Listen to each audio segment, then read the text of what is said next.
ప్రస్తుతం తెలంగాణలో రేవంత్ రెడ్డి పరిపాలన విధానం మీకు ఎట్లా అనిపిస్తుంది? బానే ఉందమ్మా. అమ్మాయి అప్పట్లో ఇంట్లోనే ఉండేది, ఇప్పుడు కొంచెం గుళ్ళలకు అక్కడికి వెళ్ళి వచ్చేస్తున్నాం. అంటే బస్ ఇలానే ఫ్రీ ఉందని, ఆ, లేకపోతే ఇంట్లోకైనా కదిలే వాళ్ళం కాదు కదమ్మా.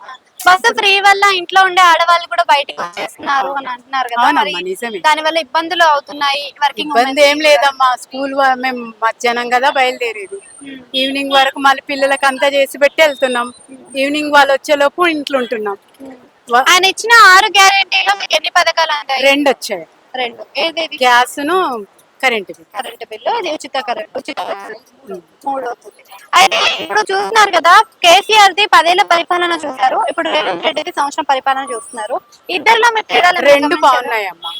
కాకపోతే ఇట్లా లేకుండే, ఏం ఫెసిలిటీస్ లేకుండే, అప్పుడు ఇవి ఉన్నాయి.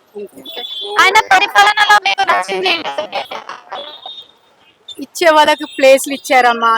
మేము అప్లికేషన్ పెట్టి దగ్గర దాకా వచ్చి మాకు వెళ్ళిపోయింది, రాలేదు. ఉన్న వాళ్ళకి 2 2 3 3 కూడా వచ్చాయి, రాని వాళ్ళకి అసలే రాలేదు. ఇద్దరిలో బెస్ట్ అంటే ఎవరు చెప్తారు? ఇద్దరు. ఓకే. అయితే మీరు చూస్తున్నారు కదా, ఆయనలో ఈయనలో మీరు గమనించిన మార్పులు ఏంటి అసలు? ఇంకా అంతవరకు తెలియదు మా నాకైతే.